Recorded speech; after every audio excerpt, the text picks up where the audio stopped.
J'ai envie de vous raconter une petite histoire sur un groupe Facebook qui rassemble des amateurs de rhum. Enfin, ce serait peut-être plutôt un groupe d'amateurs de bonnes choses, mais surtout liquides.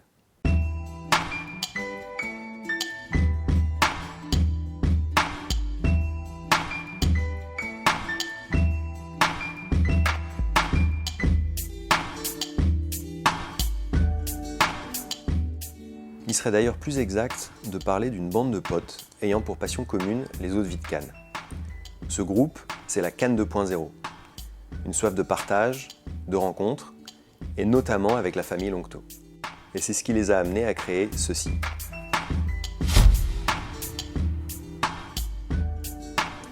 Reconnue pour l'excellence de ses rhums blancs agricoles, la distillerie Longto a rapidement accepté l'idée de faire une cuvée 2.0. La sélection s'est faite sur place en Guadeloupe par les administrateurs et leur choix s'est arrêté sur la récolte 2018 de la parcelle numéro 9.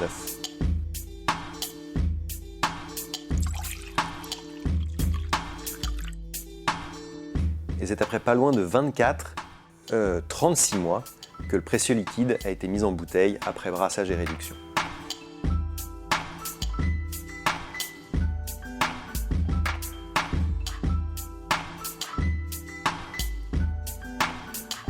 Au nez, c'est la canne, veloutée et florale. Et rapidement derrière, on a le citron vert et toute sa fraîcheur qui arrive.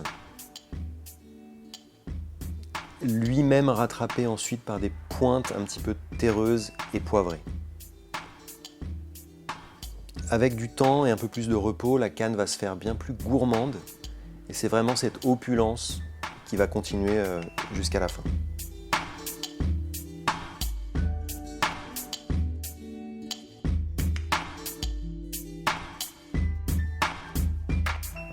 En bouche, on a tout de suite une attaque soyeuse, grasse, mais ce qui frappe avant tout, c'est une sucrosité comme rarement j'ai pu en voir.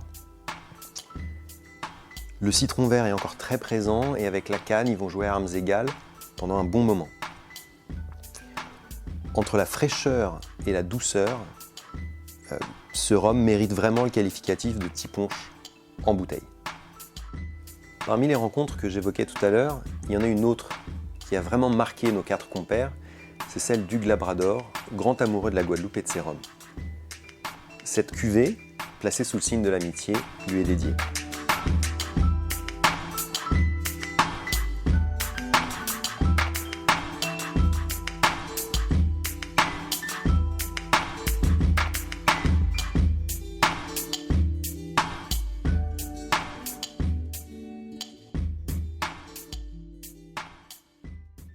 François, le 62, c'est mon rhum.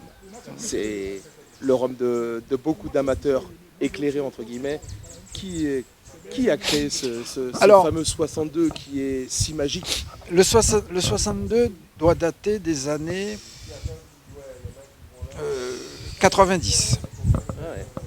Alors pourquoi les années 90? C'est qu'on avait un distributeur en métropole et chaque fois qu'on avait l'occasion de voyager et tout, il nous disait « amène-moi du rhum fort ». Un jour je lui ai dit « mais vous faites quoi avec le rhum fort ?» Il me dit « je le mets au congélateur, je le bois tel quel ». Ok, un peu comme la vodka. Un peu comme la vodka.